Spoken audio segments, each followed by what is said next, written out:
Welcome to the basis. आज हम लोग बात करेंगे इक्वेशन ऑफ ऑर्बिट के बारे में for for two body problem and interacting via a central force which जो यहाँ पे हम लोग एक ग्रेविटेशनल फोर्स लेते हैं basically as a central force, क्योंकि ग्रेविटेशन फोर्स भी एक सेंट्रल फोर्स है। तो उसको एज एन एग्जांपल लेके हम देख रहे हैं कि what is the equation of trajectory for two body problem interacting by a central force. तो हम लोगों ने कुछ किया भी था इस चीज़ को लेकर के। तो we had started off with defining the two body problem.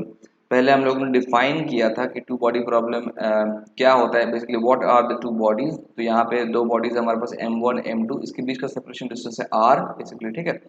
तो और जो ओरिजिन है, ओरिजिन से पहले वाले का डिस्टेंस R1 है और दूसरे वाले का डिस्टेंस R2 है।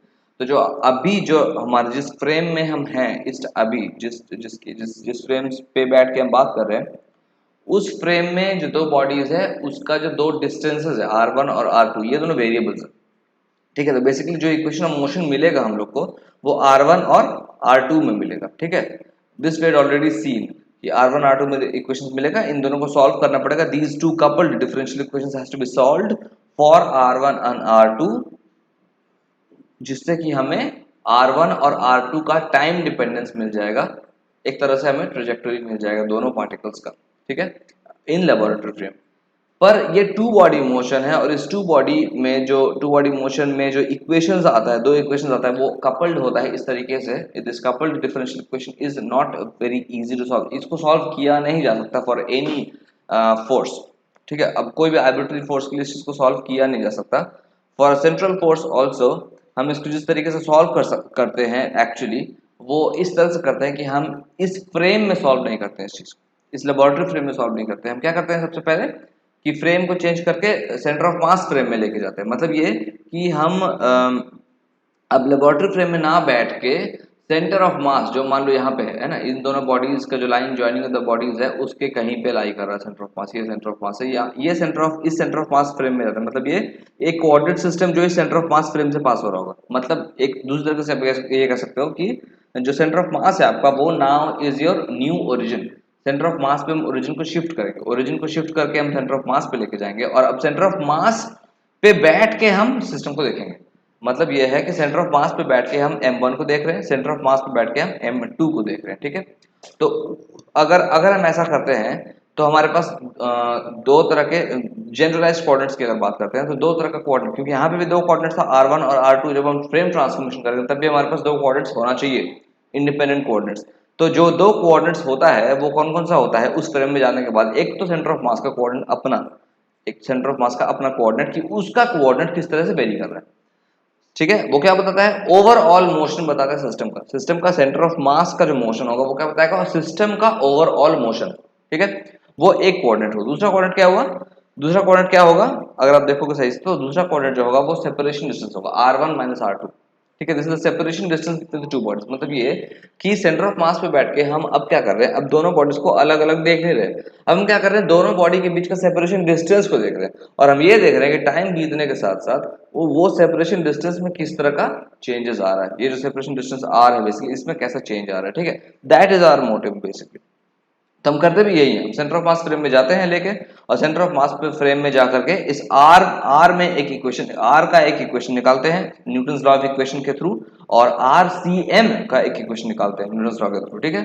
जो हमारे पास इक्वेशन मिलता है वो मिलता है ये वाला, ये मिलता है आर का equation, and this is your RCM का इक्वेशन, ठीक है। तो अब क्योंकि ये जो टू बॉडी सिस्टम है ये एक आइसोलेटेड सिस्टम होने की वजह से जो एक्सेलरेशन होगा सेंटर ऑफ मास का वो कितना हो जाएगा? जीरो, क्योंकि वो आइसोलेटेड सिस्टम है तो उसमें कोई फोर्स नहीं लग रहा होगा, नेट एक्सटर्नल फोर्स लग नहीं रहा होगा उस पूरे सिस्टम पे। तो पूरे सिस्टम का जो ओवरऑल मोशन होगा उसमें कोई भी एक्सेलरेशन आपको दिखेगा नहीं, because this no acceleration, therefore centre of mass should be in uniform motion, ठीक है। वो यूनिफॉर्म मोशन में चलता रहेगा। अब अगर आप उस सेंटर ऑफ मास पे जाके बैठ जाओ, मतलब ये है कि आप भी उस सेंटर ऑफ मास के साथ साथ उसी यूनिफॉर्म मोशन से चलना शुरू कर दो, तो आपका कोऑर्डिनेट जो होगा वो पहला बात क्या हो जाएगा? ओरिजिन हो जाएगा, और ओरिजिन का कुछ एक यूनिफॉर्म वेलोसिटी होगा।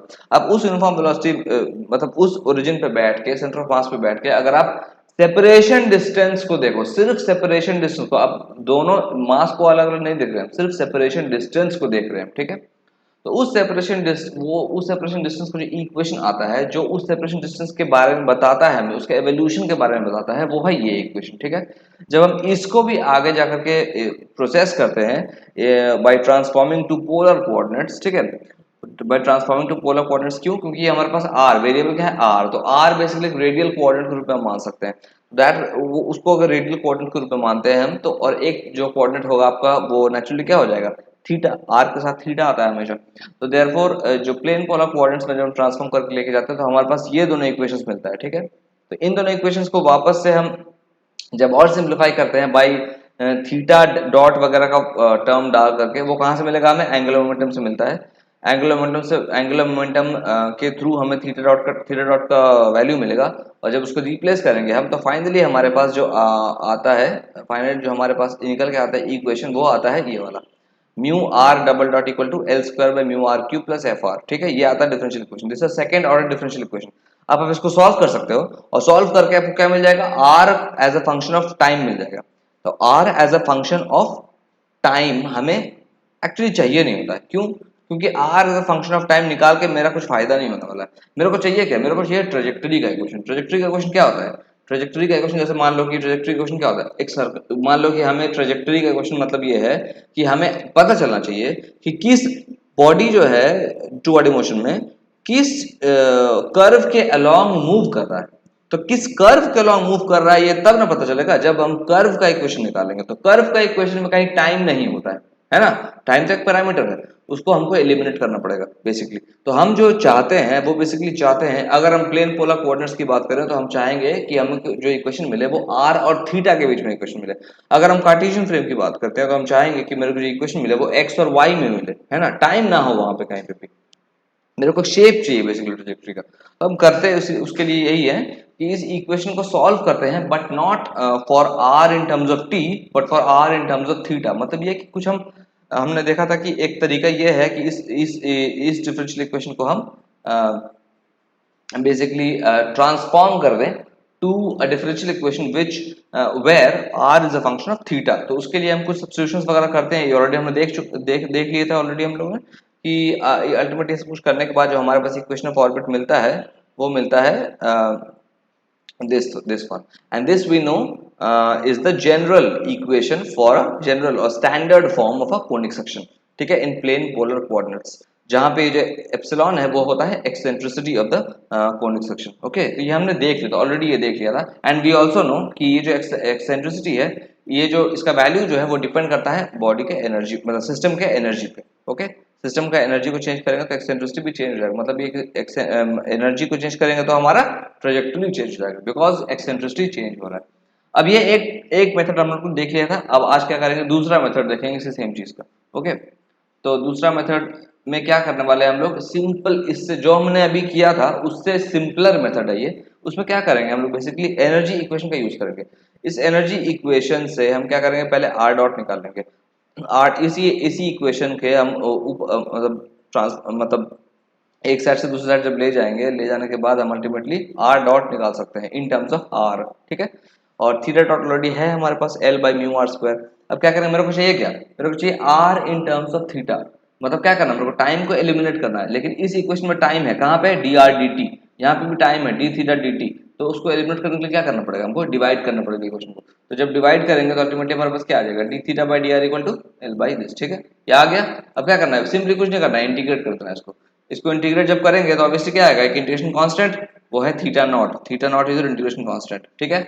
लेकिन क्योंकि ये इंट्रिंसिकली एक सेकंड ऑर्डर डिफरेंशियल इक्वेशन है, तो एक और कांस्टेंट होना चाहिए, है ना, जो जिसको चूज करने का फ्रीडम है हमारे पास। वो कांस्टेंट कौन सा है, वो कांस्टेंट है आपका एनर्जी। एनर्जी क्योंकि डिसाइड करेगा कि आपका अल्टीमेटली ट्रेजेक्टरी का फॉर्म कैसा होगा, है ना। तो this energy is also an arbitrary constant. Okay, this energy is also an arbitrary constant. तो यहाँ पे कौन कौन सा कांस्टेंट्स हुए, इस डिफरेंशियल इक्वेशन का कौन कौन सा कांस्टेंट हुआ, integration of constant, constant of integration, एक थीटा नॉट और एक एनर्जी। ओके, नाउ इसको मेरे को सॉल्व करना है, मतलब इस इंटीग्रल को सॉल्व करना है। इसको सॉल्व कैसे कर पाएंगे, इसको सॉल्व करने के लिए सबसे पहले क्या करेंगे, एक सब्स्टिट्यूशन ले लेंगे। क्या क्या सब्स्टिट्यूशन लेंगे, r equal to 1/s minus alpha. ये सब्स्टिट्यूशन लिए, अभी क्यों लिए आपको दिखेगा आगे कि ऐसा क्यों किया। 1/s माइनस अल्फा लिया, बोलोगे अल्फा क्या है, तो अल्फा अभी हमने डिसाइड नहीं किया क्या है। अल्फा हम चूज करेंगे अपने हिसाब से, अपने कन्वीनियंस के हिसाब से। किस कौन सा कन्वीनियंस, मैथमेटिकल कन्वीनियंस, ठीक है। हम इस फॉर्म को, ये जो इतना भारी भरकम सा फॉर्म दिख रहा है ना, इसको हम ऐसा फॉर्म में रिड्यूस करना चाहते हैं जिसका इंटीग्रल हमें नोन हो, ठीक है, जिसका इंटीग्रेशन हमें पहले से पता हो, ठीक है। तो उसके लिए हम क्या करेंगे, अल्फा को अपने हिसाब से, अपने कन्वीनियंस के हिसाब से चूज करेंगे, ओके। अभी हमने अल्फा डिसाइड नहीं किया, बस हमने आर को सब्स्टिट्यूट किया 1/s माइनस अल्फा से। जब आर को हम ये लेंगे तो डी आर बेसिकली ये आ जाएगा, ठीक है। तो आर और डी आर को जब सब्स्टिट्यूट करेंगे इस इक्वेशन में, तो हमारे पास अल्टीमेटली क्या मिल जाएगा, ये इक्वेशन ऊपर नीचे सब कुछ मतलब कि सिंप्लीफाई करेंगे, सिंप्लीफाई करने के बाद हमें ये इक्वेशन मिल गया, ये जो पूरा इक्वेशन लिखा हुआ है यहाँ पे, ठीक है। अब इस इक्वेशन में आप देखो, कांस्टेंट टर्म है, ये कांस्टेंट टर्म है, ये कांस्टेंट टर्म है, ये कांस्टेंट टर्म है, ठीक है। और ये लीनियर टर्म है एस में लीनियर टर्म है ये 2c म्यू एस, और ये एक लीनियर टर्म है 2l स्क्वायर एस अल्फा, और ये एक क्वाड्रेटिक टर्म है, ठीक है। अभी अगर आप स्टैंडर्ड फॉर्म को थोड़ा बहुत जानते हो, तो हमें एक चीज पता होता है कि अगर हम ऐसा फॉर्म ले आए, ये वाला ऐसा फॉर्म ले आए कुछ, ds by root over some constant का स्क्वायर माइनस एस स्क्वायर, अगर ऐसा फॉर्म ले आते हैं हम, तो मेरे को इसका इंटीग्रल पहले से पता है क्या होना चाहिए। क्या होता है इसका इंटीग्रल, या तो साइन इनवर्स होगा या तो कॉस इनवर्स होगा, दोनों लिख सकते हैं, उसमें कोई फर्क नहीं पड़ता। अल्टीमेटली कांस्टेंट ऑफ इंटीग्रेशन क्या होगा, उस पर डिपेंड करता है कि साइन इनवर्स होगा कॉस इनवर्स होगा, पर अल्टीमेटली इसका जो इंटीग्रल होगा वो हमें नोन है, या तो साइन इनवर्स होगा या तो कॉस इनवर्स होगा। तो इस फॉर्म में मेरे को रिड्यूस करना है, तो इस फॉर्म में रिड्यूस करने के लिए क्या होना चाहिए कि एक कांस्टेंट टर्म होना चाहिए सिर्फ नीचे, और एक एस स्क्वायर मतलब क्वाड्रेटिक टर्म होना चाहिए, लीनियर टर्म नहीं होना चाहिए। तो हम क्या करेंगे, सिंपली क्या करेंगे, इस इक्वेशन में लीनियर जो टर्म है ना उसको जीरो कर देंगे। क्यों कर सकते हैं ऐसा, क्यों, क्योंकि मेरे पास अल्फा चूज करने का फ्रीडम है। अल्फा को हम अपने हिसाब से चूज कर सकते हैं, कुछ भी नंबर, कोई भी वैल्यू चूज करने का अपने हिसाब से। तो जब चूज करेंगे तो इस तरह से चूज करेंगे कि लीनियर टर्म जीरो हो जाए अपने आप। तो लीनियर टर्म कौन सा है, 2c म्यू एस और 2l स्क्वायर एस अल्फा। जब इसको जीरो करेंगे तो देखो s तो वेरिएबल है, s can not be identically equal to zero, therefore this term which is in the bracket should be identically equal to zero. अगर ये आइडेंटिकली जीरो होता है तो अल्फा का वैल्यू कितना होना चाहिए, minus mu c by l square, है ना। अब अल्फा का वैल्यू हमने क्या किया, चूज कर लिया। चूज किस तरीके से किया कि मेरे पास जो फॉर्म आ रहा है इंटीग्रल को रिड्यूस करके, वो ऐसा फॉर्म आ रहा है जिसका इंटीग्रल मेरे को करना नहीं पड़ रहा, मेरे को पता है, पहले से पता है, ठीक है। तो वही किया, अभी अल्फा का यही जो वैल्यू हम निकाले यहाँ पे, ये वैल्यू डाल दिए, ये वैल्यू इसमें डाल दिए, ठीक है। डालने के बाद अल्टीमेटली सब कुछ आप करोगे सिंप्लीफाई वगैरह, तो आएगा क्या आपके पास, ये एक टर्म आएगा और माइनस एस स्क्वायर, ठीक है। अब ये जो पूरा टर्म है इसमें देखो क्या क्या है, ई है, is a constant, mu is a constant, l is a constant, c is a constant, सब कुछ कांस्टेंट दिए, क्या हो गया, कांस्टेंट है। इस कांस्टेंट को हम लिख दिए एच स्क्वायर, एक constant term, H square, H is a constant, ठीक है। तो अल्टीमेटली आ क्या गया हमारे पास, कौन सा फॉर्म में रिड्यूस हो गया integral, theta minus theta naught equal to minus of integral of ds by root over h square minus s square, ठीक है। अब इसका इंटीग्रल हमको पहले से ही पता है क्या होता है, साइन इनवर्स या फिर कॉस इनवर्स, ठीक है। अब या तो सीधा लिख दो, कोई फर्क नहीं पड़ता। अगर आप करना चाहते हो इंटीग्रेशन तो करके भी देख सकते हो इसका इंटीग्रल कैसे आता है, साइन इनवर्स कॉस इनवर्स। क्या करो, एस को सब्स्टिट्यूट कर दो एस साइन बीटा से, तो आपको अल्टीमेटली ds मिल जाएगा। दोनों को सब्स्टिट्यूट करो इक्वेशन में, तो आपको फाइनली मिल जाएगा ये equation, del del beta, integral of del beta which is equal to beta. Beta क्या आ जाएगा आपका, बीटा आपका देखो यहाँ से क्या आ जाएगा, बीटा आ जाएगा sine inverse of S by H, वही यहाँ पे लिखे हैं sine inverse of S by H, ठीक है। अब इसको फिर से रीअरेंज वगैरह करेंगे तो अल्टीमेटली आपको मिल जाएगा r equal to 1 by mu c by l square minus h into sine theta minus theta naught, जहां पे आपका दो इंटीग्रेशन कांस्टेंट कौन कौन सा हो गया, अब एक हो गया h और एक हो गया थीटा नॉट। लेकिन h अपने आप में कांस्टेंट इंटीग्रेशन कांस्टेंट नहीं है, वहां पे जो एनर्जी है वो इंटीग्रेशन कांस्टेंट है, लेकिन h में एनर्जी भी आ रहा है ना। यहाँ पे देखो h में जो है एनर्जी भी आ रहा है, तो इसीलिए basically h is dependent on energy. अभी करेंगे क्या, इसको स्टैंडर्ड फॉर्म में रिड्यूस करने के लिए क्या करेंगे, इस mu c by l square जो है ना ये कांस्टेंट टर्म, इससे ऊपर नीचे डिवाइड कर देंगे। अगर इससे ऊपर नीचे डिवाइड कर रहे हैं हम, तो हमारे पास ऐसा इक्वेशन मिल जाएगा, r equal to r naught by one minus epsilon sine theta minus theta naught, ठीक है। जहां पे आर नॉट क्या हो जाएगा आपका l square by mu c, क्योंकि हम डिवाइड किया 1 by mu c by l square, l square by mu c, और एप्सिलॉन क्या आ जाएगा, नीचे वाला जो टर्म था उसको हम डिवाइड किए basically mu c by l square से, रूट के अंदर ले जाएंगे, ये वाला टर्म 1 हो जाएगा और इस टर्म में जो बच जाएगा वो 2 EL square by mu c square हो गया। This is your epsilon. अब देखो ये वही रिलेशन आया ना जो हमारा पहले मिला था, वो यही रिलेशन मिलता है, which is the relation between energy and the eccentricity, यानी कि एनर्जी को चेंज करेंगे हम तो मेरा एक्सेंट्रिसिटी चेंज हो जाएगा, विच मीन्स कि एनर्जी को चेंज करेंगे तो मेरा ट्रेजेक्टरी का शेप भी चेंज हो जाएगा। ओके, तो as we already know this is the standard form of an equation of a conic section। ठीक है, ये एक कोनिक सेक्शन का स्टैंडर्ड फॉर्म है। पहले जो हमने किया था उसमें कॉस लिखे थे हम लोग ने, तो कॉस साइन कोई फर्क नहीं पड़ता, कॉस हो साइन हो दोनों ही कोनिक सेक्शन ही होता है। क्यों? अब कॉस कॉस को आप हमेशा ही साइन में बदल सकते हो, कैसे? इस इंटीग्रेशन कांस्टेंट को चेंज करके। ठीक है, थीटा नॉट ये हमारे ऊपर है ना, इंटीग्रेशन कांस्टेंट क्या है, मतलब इनिशियल पॉइंट है, इनिशियल पॉइंट को अपने हिसाब से चूज कर सकते हैं कुछ भी, तो जैसा चूज करेंगे वैसा ही आपके पास क्या आ जाएगा, मतलब टर्म आएगा, साइन होगा कि कॉस होगा, अल्टीमेटली कुछ फर्क नहीं पड़ता उससे, साइन हो कॉस हो बात बराबर ही है। ठीक है, तो अल्टीमेटली ये थीटा नॉट डिसाइड करेगा कि आपको साइन होगा कि कॉस होगा। तो जो हमारे पास इक्वेशन मिला वो क्या मिला, equation of a conic section with eccentricity epsilon, जिस एक्सेंट्रिसिटी के वैल्यू पे डिपेंड करेगा कि कोनिक सेक्शन का जो मतलब जो ट्रेजेक्टरी है बेसिकली वो कौन सा कोनिक सेक्शन है, मतलब बेसिकली हाइपरबोला है कि पैराबोला है कि एलिप्स है कि सर्कल है। ठीक है, वो इस पे डिपेंड करेगा एक्सेंट्रिसिटी पे। ओके, बट तो हम लोग अल्टीमेटली क्या क्या निकाले अभी तक, equation of orbit in plane polar coordinates. हमने पहले भी एक मेथड देखा जिसमें बहुत ज्यादा कैलकुलेशंस नहीं था, पर डिफरेंशियल इक्वेशन को बेसिकली हम डिफरेंशियल इक्वेशन को ही हम ट्रांसफॉर्म कर रहे थे टू अ फॉर्म जिसका सॉल्यूशन हमें पता हो। और इसमें क्या किया हम लोग, इंटीग्रल के सिंपल इंटीग्रेशन किए और इंटीग्रेशन के थ्रू ही हम निकाले इक्वेशन का ऑर्बिट का इक्वेशन, दोनों में आंसर बेसिकली सेम आया है। ओके, आना भी चाहिए ऑब्वियसली, लेकिन जो भी मेरे पास आंसर आया अभी तक दोनों मेथड से वो क्या किस किस फॉर्म में आया मेरा, वो आया है इन प्लेन पोलर कोऑर्डिनेट्स, मतलब आर थीटा टर्म्स में आया है। लेकिन आर थीटा टर्म्स को विजुअलाइज करना थोड़ा सा हम लोग को मुश्किल लगता है, क्योंकि हमने बहुत ज़्यादा प्रैक्टिस नहीं ना उस चीज़ से, बहुत ज़्यादा यूज़ नहीं करते इस चीज़ को हम लोग। तो हम क्या करेंगे नेक्स्ट वीडियो में, इसी इक्वेशन को कार्टेशियन फॉर्म में ले जाएंगे। जब कार्टेशियन फॉर्म में ले जाएंगे इस इक्वेशन को, देन यू विल सी कि वो जो कार्टेशियन फॉर्म है वो आपको एग्जैक्टली आपको पता चलेगा कि उस कार्टेशियन फॉर्म को जब हम प्लॉट करेंगे ना, तो उससे पता चलेगा बेसिकली कि वो शेप कैसा आता है, कब हाइपरबोला बनता है, कब पैराबोला बनता है, ठीक है, कब एलिप्स बनता है, कब सर्कल होता है ट्रेजेक्टरी, वो सबको आपको पता चलेगा व्हेन वी विल ट्रांसफॉर्म, जब एक्सप्लिसिटली जब इस चीज को ट्रांसफॉर्म करेंगे, जब इस चीज को ट्रांसफॉर्म करेंगे टू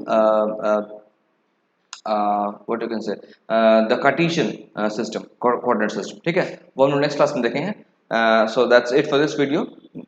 Next class में we will see that। Okay, we'll see the different forms of the conic section in Cartesian coordinates। Okay, so this is it for this video।